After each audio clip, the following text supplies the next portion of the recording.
Welcome to the Platinum Agent Podcast, where gold is just the beginning. I'm Renee Ruth, top producing agent, global real estate educator, and, believe it or not, a 2025 Grammy nominee. But today I'm here to help you hit the highest level in real estate.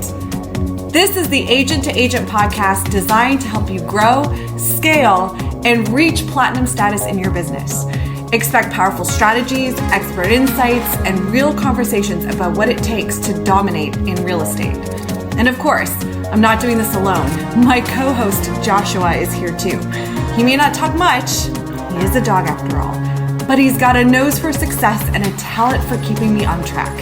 So if you're ready to stop playing small and start thinking bigger, hit that subscribe button and let's go platinum together.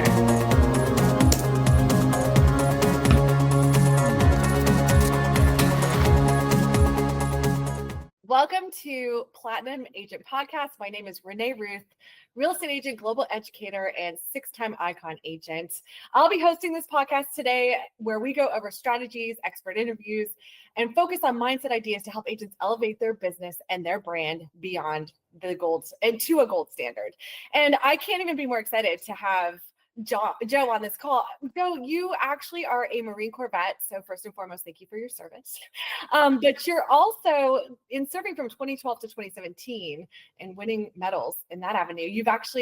We're winning medals in every avenue that you've been in. You've moved into real estate and you're currently ranking in the top 3% of MLS agents. I had to that tripped me up for a second. I'm like, that's huge. And sold over 250 homes. I definitely want to first find out how you move from a successful Marine Corps career into a wildly successful real estate career. Can you give us some of that background story? Welcome to the podcast. Oh, well, thank you so much for having me on. So I started out out of high school, went straight into the Marine Corps, did that for 5 years, and got to go see the world. And one of the best parts about that was I got to meet so many different people. And when you're in that kind of environment, you have to get along with people that you probably would never have been around ever in your life. People with all different backgrounds and then different hierarchies. At times I was the junior guy that had to take orders, and at times I was the senior guy that had to give orders. So it actually was uniquely beneficial to move into real estate. So I did that for 5 years, got out in 2017, and then I was a sheriff's deputy for about 2 years when I got out, and then did that locally where I'm in my area now. That didn't quite work out the way I wanted it, but I've always been interested in real estate. And my old boss had always told me, he did a whole bunch of fix and flips back in the crash. And he said that, if I could do one thing I'd get my real estate license, and that way I could do more fix and flips. So that was kind of my intro to it. Whereas I was like, what, I've got all this time while I was working at the sheriff's office. I'll get my real estate license. What I tell everybody is I walked backwards into real estate. I did everything the wrong way. I didn't even know it was commission based when I started. Okay. I did the classes online on my night shifts and everything. So I literally I got into real estate.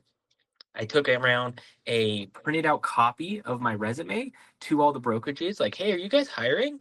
Didn't know how any of this worked, but landed with Remax and just loved it here. Had some really good mentors, and then I just, kind of started from there. So very, non-typical start, but I think that's kind of the way it works for most agents. It's so funny you say non-typical because I've actually I have a TikTok channel as well. And I've been talking on there about getting licensed. And so many people come in and they're like, I just take a test and then you just go, and literally the test doesn't prepare you for any of the jobs. So I think what you experienced was actually square on, just your approach. Interesting. You went to all the brokerages with a resume. That's what you would do, right? Trying to find a place to call home.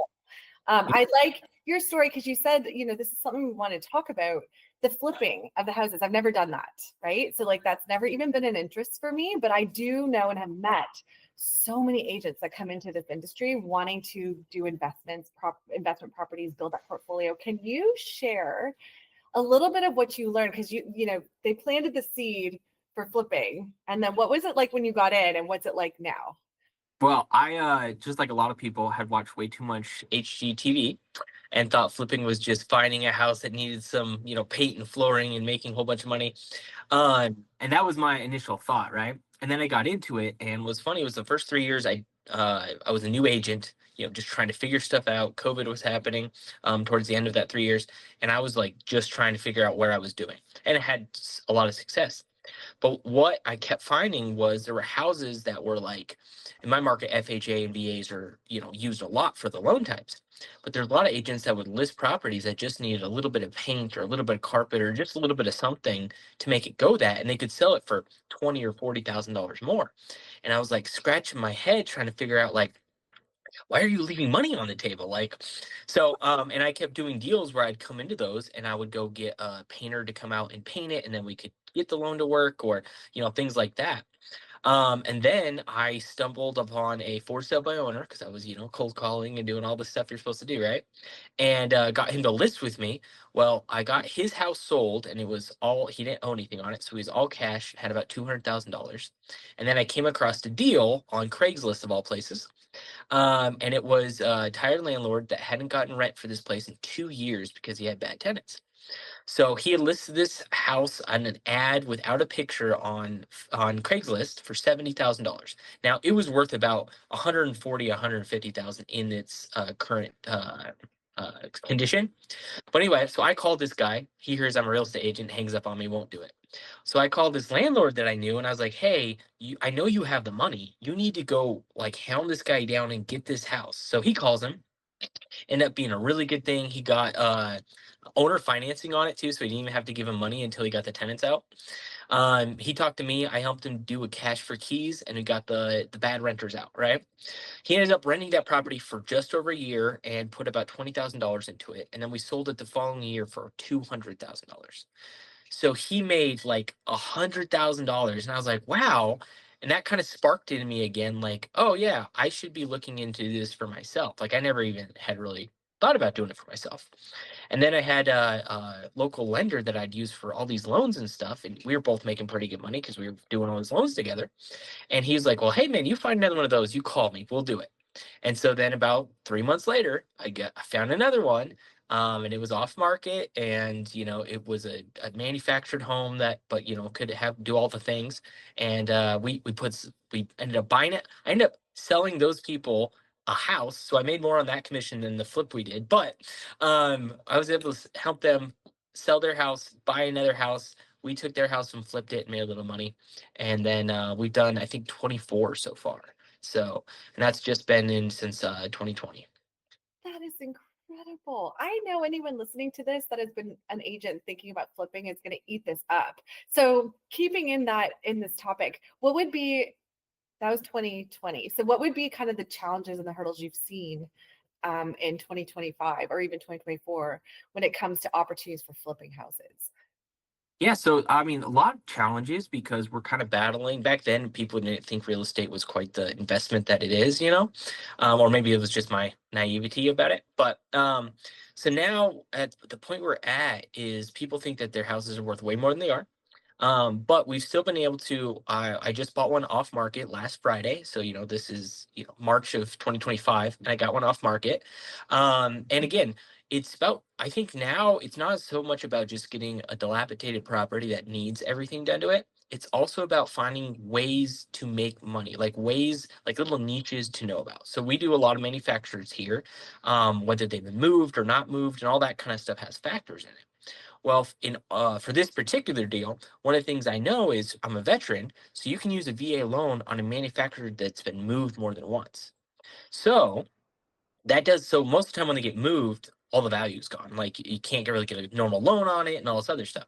But because I know some stuff about VA and I know appraisers and loan officers and underwriters, I made a whole bunch of calls and I was like, hey, this can go VA, right? Went through it. I have an engineer that can do the tie downs to get it and give us the cert. So anyway, I go through that whole process and I'm like, wow, this house that shouldn't be a deal is really a deal. So got in our contract. I have about 10 days to do my inspections. I had a engineer go out. I had all this stuff lined out. I had my complete scope of work, and I knew what it could resell for to a VA buyer. Which again, it's a smaller market pool. It's pool buyers, but we can still make that work. So anyway, I think it's about knowing the little niches and the little like, hey, why isn't this selling, or what? How can I add value to this that isn't always just paint flooring and a roof, right? Sometimes it's about knowing the financial sides of it. Sometimes it's about knowing that, hey, how do I structure a deal so like I'm not like really, really heavy money into it. We did one not too long ago where the owner was the house is really, really bad shape, but it didn't really make sense for a conventional, hey, I'm going to buy this cash and then spend 3 months fixing it up and try to resell it. There just wasn't a very good margins there. So what we did was we came in and said, hey, you know what we're going to do is we're going to help you out. We're going to put this money into it to sell it, and then we'll partner with you on the returns that we're going to get from it. And they were happy with that. So in that case, it was kind of like, being a really, really good real estate agent where you have all these people that can do the work for cheap and get paid after closing, but we just funded the after closing part. So anyway, there's a lot of different things to do. I think getting your systems in place, getting your contractors, and building trust in that. And then I've been very lucky. I have a great business partner that, trusts me and just goes off the numbers. And so far we haven't lost money on anyone. So that's the number one rule of investing. Don't lose money. Yes, it is. So we're here to make money, right? Yeah. Yeah. So having said that, the flip properties, what do you do then to maximize their exposure and the profit? Do you have any tricks you're willing to share? So yeah, I was actually just with another agent yesterday and talking about this, and I said the number one thing I see flippers make a mistake of is over beautifying a house. Okay, there, especially when you're talking in flips, are generally my market anyway going to be below the median price. We're not trying to go above median price because you're trying to get those first time home buyers and stuff like that. Well, here's the thing, because there's a lack of inventory, at least in my market, is that you need to keep that price point as low as possible for a quick resale. So that happens. So what that means is sometimes you definitely don't need to do the granite countertops and you don't need to do all the specialties. You just need to make it a very nice livable home. So, you can do a little bit cheaper paint. You can do LVT flooring, which is, the luxury vinyl tile, which you can get very reasonably. And again, it's not going to last forever and it's not the highest quality. And I know everybody out there is like, well, you're just making a terrible house. No, because you're getting an entry level home, you need to put in entry level items. So if you can spend $20,000 less, but you can price it $20,000 less, at least in the current market with the interest rates, I think that makes a ton of difference. Because in my market, our median is about 400,000. Well, so that means first time homebuyers are trying to get in at like 275, 300, 325. So if you can get a house, but I have to market it at 350 because I go over the top with all the stuff, or I just put in, laminate countertops and carpet and stuff like that, but you can keep it down to that 300 mark, you're going to have a way bigger buyer pool, and you're still producing good homes for people. That's such great advice. And I think that would fall into what new investors should know before diving into house flipping. Like you really want to have a handle on one, your market, right? And then when you know your market, what you're going to do to this property to have it move. Do you have any other tips before diving into flipping if you're a new investor, not even an agent, but an investor, anybody looking to flip? Yeah, the one of the bigger things that I think gives me a unique advantage is like you're talking about is knowing the market so well. So whether you're an investor, an agent, or you're an investor that's working with an agent, have them do things like pulse showings and price ranges. So you can go look, at least in my market, I can go look up to see how many people are looking for a 3 bed, 2 bath, or a 3 bed, 1 bath, or 2 bed, 1 bath in areas in price ranges. So if I've seen that this house goes on the market and it sold within 30 days, and it was a 3 bedroom, 2 bath for this price range. Well, if I go look it up, they probably had 20 or 30 people go look at it. Well, if you have that many buyers out there actively looking, that means the supply is lacking. So if you go find something to fill that supply, you'll get a buyer for it. So I always think I'm trying to do it the reverse engineered, where I'm looking for my end buyer before I'm even looking for the property sometimes. Now, granted, you have to get a good property, but when I run my numbers, I always see how many buyers are actually looking for that thing. Oh, that's fantastic. I think this might all be part and parcel of how you moved from a new agent to a Hall of Famer agent. Um, Congratulations on your wild, wild success. What do you think it takes to do that? What do you think? And I've been so blessed to have similar success in my career in real estate, but I'd love to hear from someone else that's been able to scale the ranks quickly. Most of the time it's a decade process, but you've been able to take a quantum leap. What could you share? So my first thing is what I tell everybody is my first real estate coach I ever had. I paid like $7 off of Facebook, and it was some guy in Michigan, and we ended up being really good friends. I still talk to him occasionally, but he was an old school mentality. He said, and the best advice I ever got was on lead generation was you need to talk to 20 people a day. I don't care who they are, but you have to talk to 20 people a day, and when you talk to them, you have to mention that you're in real estate. And he said, so the way you break it down is he goes 10 people every single day you have to talk to, they're either the first time you're following up with them or brand new lead. And he goes, and the other 10 people can be anybody in your life. He goes, I don't care if you have to call your mom every single day and be like, hey, mom, just so you know, I'm in real estate. I'm out showing houses, whatever it is. He goes, those 10 people are fine. But the other 10 people have to be something with that. And I used to come in, I have a pad of paper every day on my desk that I write stuff down on. But I would come in and I'd write down numbers 1 through 20. And I couldn't leave until I checked off the 20th box. And I did that for 6 months. And he told me, if you do this for 6 months, you'll have business for a year. And I'm not kidding. I did it for 6 months and I've just had business that's continued. So that'd be my first thing. Now, from that, it's okay, well, that sounds all really good, but how do you talk to that many people every day, right? So the first thing I would say is go find your avenues. I love social media for multiple reasons, but that is one of the easiest ways to do because you can have quick, short conversations with people, and then more meaningful conversations as well. So don't ever think that it's just surface level on social media. The other thing is, I also found out it's very hard to talk to 20 people a day. So if you can really invest time in doing videos, even very short videos, showing videos, listing videos, just videos about anything, right? If you're interested in investing, those are great videos. If you're, going to go see a house that's a hoarder house, you know what? I've had videos go 10,000 views on Facebook just because it's got, all the trash in the world outside of it. So find some engaging videos. Don't spend too much time on it. I don't allow myself more than 3 takes on any video I do because it's how you get analysis paralysis and you kind of sit there and don't know what to do and, oh, my hair's not right, whatever. No, just go for it. You're you. The more authentic and the more just like natural you are, you'll be fine. And don't worry that my first videos were terrible. Guess what? I'll have terrible videos now still, but you get better at it just like anything else. So my first thing would be definitely figure out how to talk to 20 people a day. And the second thing is if you can go on videos and talk to 500 or 1,000 people by just spending 2 minutes, that is exponentially leveraging your time in the right areas. Thank you for sharing I'm actually going to jump into this is something that's been so fascinating for me in my business because you're discussing attraction marketing, and we saw in the pandemic, kind of social media took a turn. It just was kind of this in your face situation where you post and the algorithms varied it, but now you can actually attract people by what you're putting out on social media and getting what I like to call the new and the now. I tell all the agents I coach, I'm like, you need new and now. And that I like the 20. I would say though, I wouldn't call your mom every single day. I'm like, no, you can't count the same one every day. Like you have to call 20 different people or message 20 different people every single day because he's right. 20 times 30 times 6, you've just built a book of business, honestly. So yeah, amazing advice.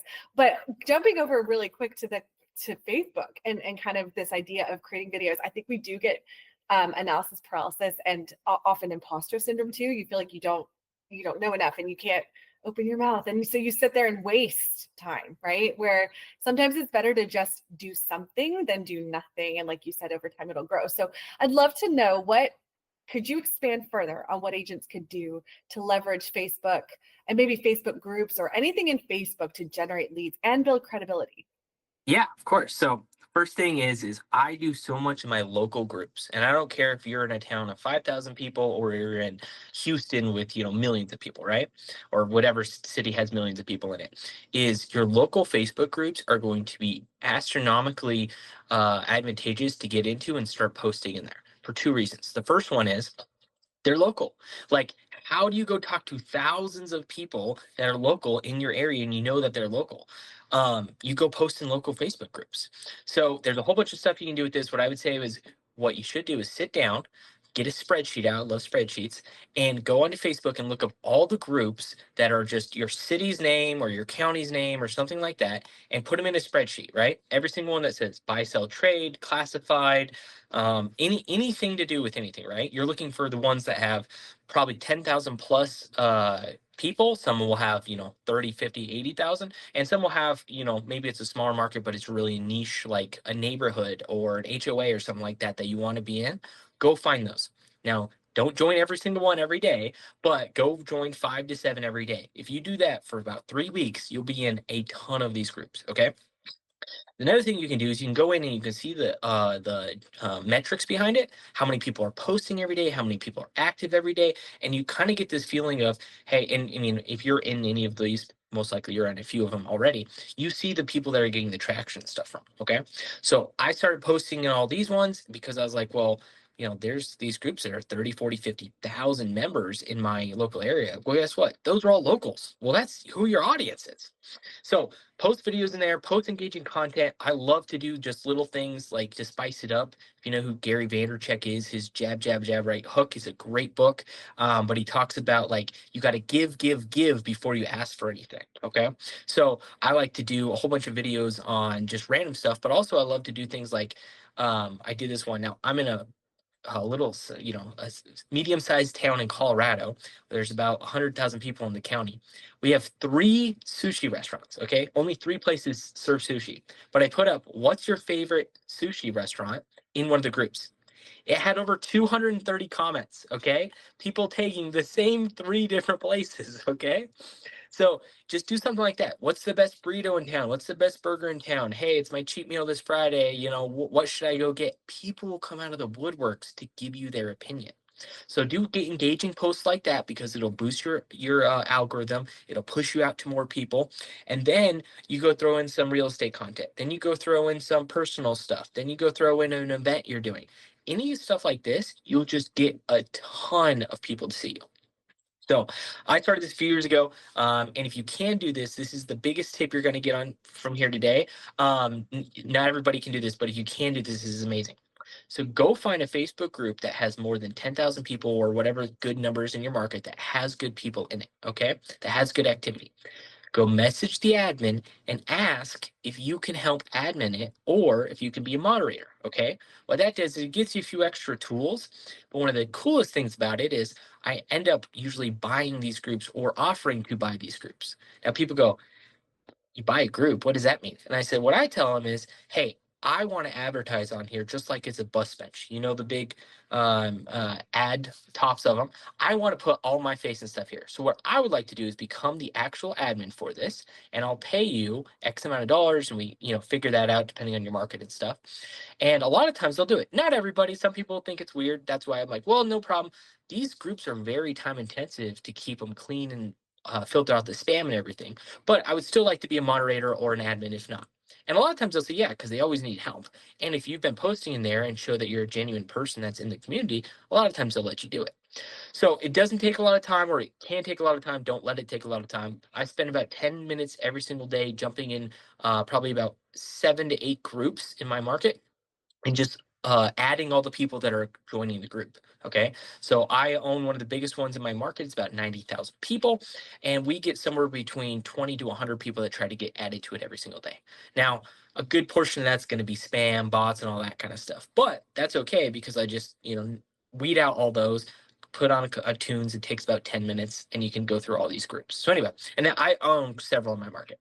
But now that you have the group, now you can do a whole bunch of extra stuff in there too, like pinning your post to the top, making that great banner with your sign and your head. Guess what? I go out to eat at restaurants and my wife's with me, and people will come up and be like, hey, you're the real estate guy, or hey, you're the Facebook guy. And it happens. And I'm telling you, this isn't like me just being like, oh, it's a small town, everybody knows. No, like we'll just go out and people will be blown away by how much recognition I get. So I'm still humbled and greatly appreciative of everybody that does that kind of stuff, but it does happen more and more for me. That is gold, my friend. I've never even thought about joining a Facebook group with that intention. And it's interesting because I kept thinking about the billboards that the old school agents pay for when you're driving. But if you think about it, when people are driving, there's no way to write anything that matters down. But usually if they're in a group on a phone, they're focused. So I think it's the modern day billboard is what it is. Paying for a modern day billboard. I that's fantastic. So when you get into these groups and you're creating, like, are you recycling? So I believe in working smarter, not harder. So if you're in these groups and you've created content, do you share platform, like let's say you post something on a Facebook about a property or whatever, do you put that into these groups as well? Like how do you content cross? Oh yeah. 100%. So what I do is every time I get a listing, I just went live with one today. So Facebook's gonna push you a little bit harder if you add a video. So I do an under 1 minute video. I'll share it to Reels, but I'll also post it in Marketplace, and it'll be a 1 minute reel with like 10 to 20 of pictures of the listing with a listing description and my brokerage and all that kind of stuff, right? And then I'll post it to Marketplace. But when you're in Marketplace, you can share it out to up to 20 different groups. So immediately, again, working smarter, not harder, I don't have to go create the post over and over and over. I just have to share it to 20 groups. So it takes, again, every listing will take somewhere between 5 to 7 minutes, upload the information to Facebook Marketplace, and then you just share it. Now it's in 20 something groups. I get somewhere between 5,000 and 20,000 people's that see the post every single time. Another great thing when you go to listing presentation is I own several of these groups. So I'm like, hey, I know I'm the only ones in these groups. And in all the other groups, you're going to hit too. So I can guarantee somewhere between 20 and 50,000 people will have the opportunity to see your house the first day it's on the market. And that's not people looking at the MLS or Zillow. That's just every single person out there. So in my market, that's one of the big things that I do for buyers or sellers. Another thing you can do is, again, there's all the other posts you can do. Hey, hey, we got this house coming. Hey, is somebody looking for this post? Or, you don't always have to have a product to sell. Sometimes I'll just put something up there, be like, hey, is there anybody out there looking, to not pay rent and get mortgage, or any of those other things you've always heard? You can post that stuff in there and get leads off of that too.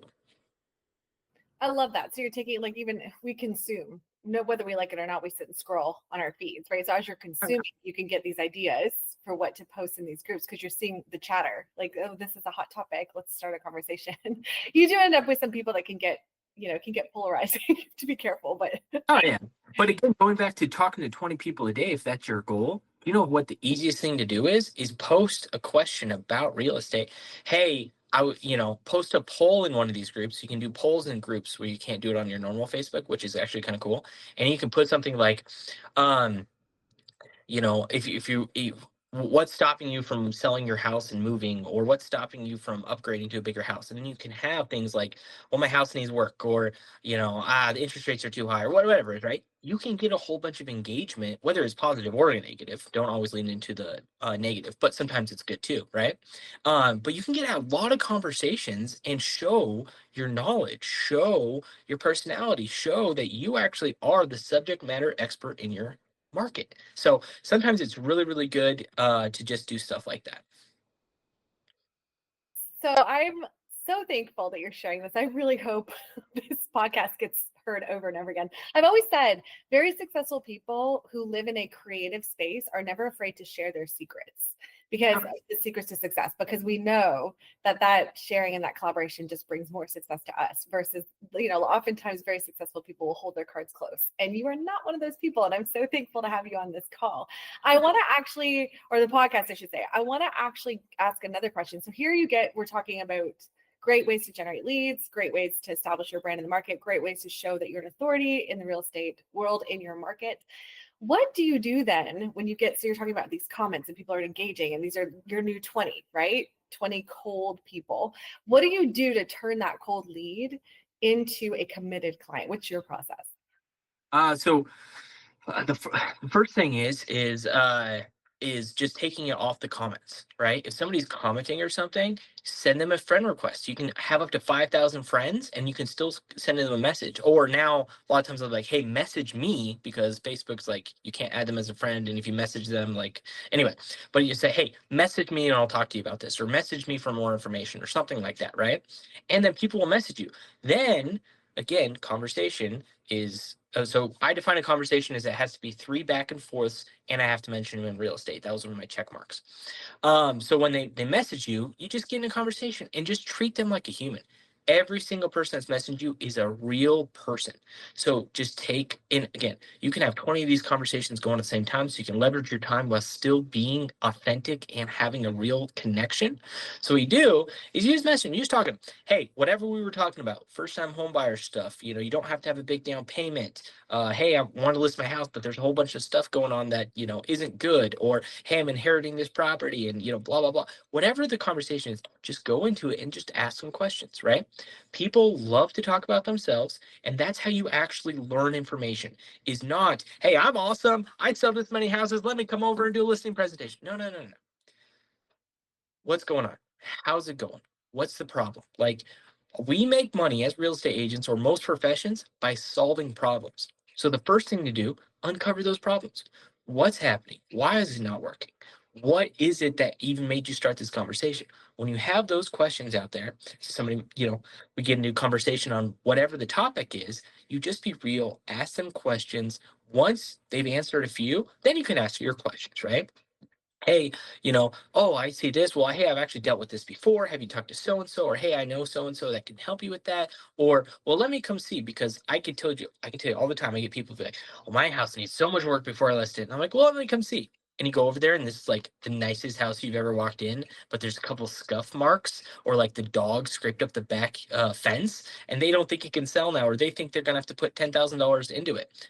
A lot of the times you can just go, see it. Now, sometimes you're going to get the crazy stories and all that stuff too, but just be authentic, talk to people genuinely, and then just follow up with them. So I don't have a CRM. I don't do all that kind of crazy stuff, but I just jump back into Facebook and Messenger, and I just go back and I talk to all the people that I've already had good conversations with, because not everybody's today, but if you follow up and you show that you genuinely care, they'll be they'll be clients. And guess what? Those relationships are built like that, last, and they'll refer you to the friends and family. I have always said that one of the biggest secrets, I just did a TikTok video. One of the biggest secrets to success in sales, and this could be any sales, honestly, is that you put the individual that you're speaking to, you put them before anything else in your life. And I echo a lot of the things that you say. Like, when my agents go out and meet new clients and then they're like, I'm not able to convert them into, committed leads, I'll be like, where are they from?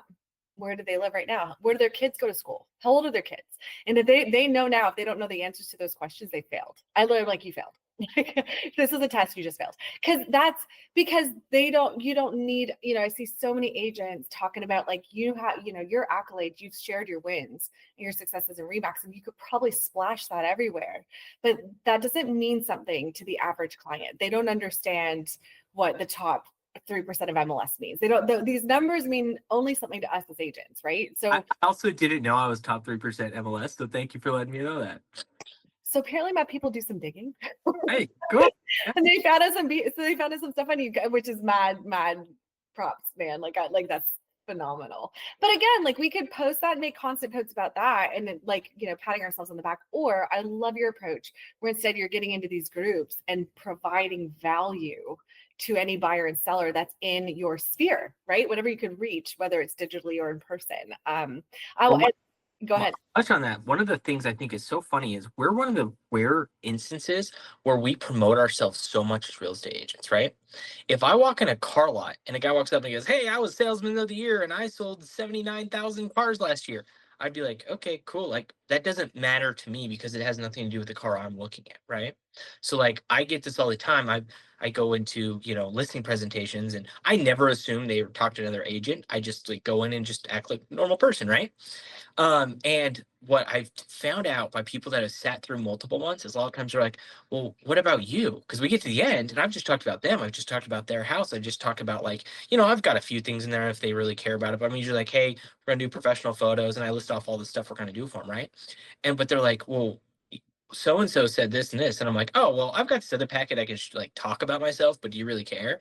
And they're like, and I'm like, yeah, I sell this many houses and I do this and blah, blah, blah. But that's not why I'm here. You're worried about your house. And I'm telling you, their eyes light up wow, he's not just here to say, I'm good at my job. No, it's here. I'm here for you. Because again, your situation matters. So we beat on our chest all the time about our fancy platinum awards and our, agent of the years and all that kind of stuff, which is awesome. Don't stop doing that, but also know time and place and when to do it. I think that it needs to be the way that, at least this is just me. If I achieve something, when it's achieved, I talk about it and then I drop it. Right? Yeah, Like, exactly. you're not going to come to my page, and I might have it in my, if it's a step, in the company, or a step in it Yeah, might yeah, in the bio, but yeah. it's never going to be a content focus. I'm going to be focusing on the market and people in the market. And I think, having said that, you've mentioned listing presentations a few times. I know there's a lot of agents that get into this business. They're like, how do I do a listing appointment? Like, how do I get it? Or they get freaked out because of what you just said. Like, and I love that you said you don't necessarily worry or even ask how many other agents they've had. You walk in and it's just, I'm here to serve you, right? So what could you share a little further? Because I know there's so many daunting things about being an agent, and this is probably them. But how could an agent master? Like, what have you learned that's allowed you to kind of master that process? All right, I'll give you my whole listing presentation right now. It is super simple. I wish I had it to share as a PDF, but here's all it is I pull the county assessor site to have the information on the house. I pull Zillow, Realtor.com, and Remax has an automated thing, right? And I said, this is what the consumer's looking at. They're looking at the specs of the home and then what all these other things are telling them, right? Okay, now let's actually look like what other comps and stuff are real. So I pull out 5, 10 comps for the house, like a normal agent, right? And I take them, I just take a black and white sheet and I have a yellow marker and I just highlight the things that I do. Because if I hand you an MLS sheet or a comp sheet, people don't even know what to look at, right? So I show them what to look at, the price, how many days of market, those kind of things. And then we go through those. At the end of it, I've got all those on a spreadsheet. So it kind of shows the average and everything. So we can, talk about that. Usually I've asked somewhere in there what they're wanting for it, but then I'm showing them what the market's going to bear, right? At the end of that, I pull out just like 3 more things. I pull out an estimated sales sheet. So going off those numbers, here's what you would actually net after commissions, which we have the commission talk, and title work and all these things, expected repairs, that kind of stuff. And it actually gives them a line on what they can believe they're going to walk away with. Then I take that and I say, well, that's what you'd walk away with if you don't own anything in the house. Do you have a mortgage? And if they say yes, which most people do, then I have a payoff sheet form and I hand that to them and say, hey, if you just want to pull that information out, we can fill this out and give it to the title company. So you don't have to make a 3-hour call to try to get a payoff later in the process. I can't tell you, I think that I did that on accident, but I think that's my closing line because people, like, once they fill that thing out, I've never not gotten the listing after they filled that out. Because again, they're giving you very personal information, but I'm also telling them I know what the process is and I'm going to save you some time.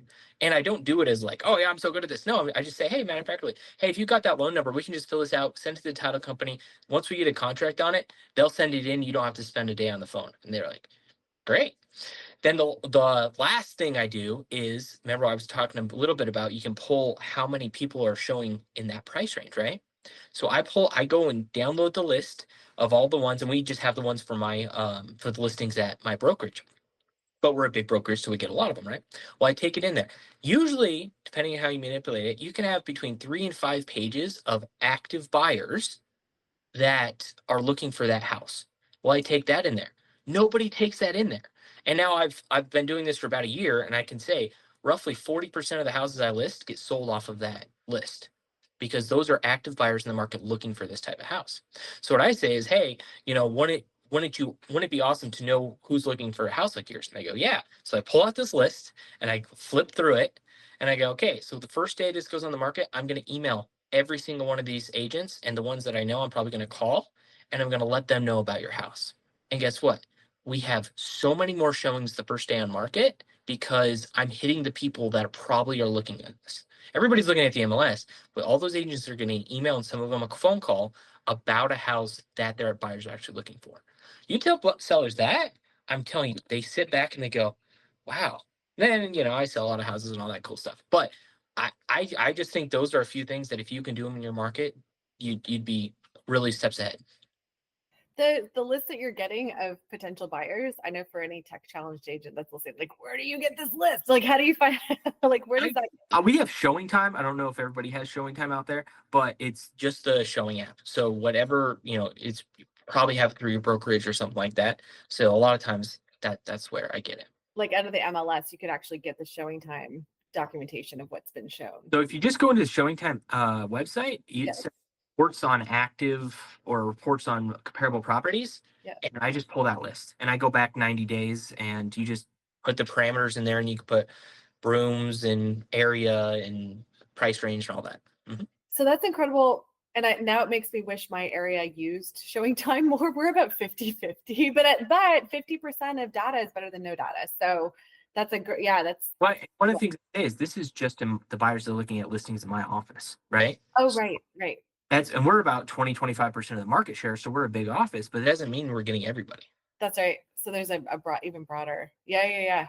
That's incredible. So speaking of office, you're in Grand Junction, Colorado. And so you say you welcome, obviously, we always welcome a referral network. And want to connect. So tell me a bit about your referral business and how you manage that over where you are.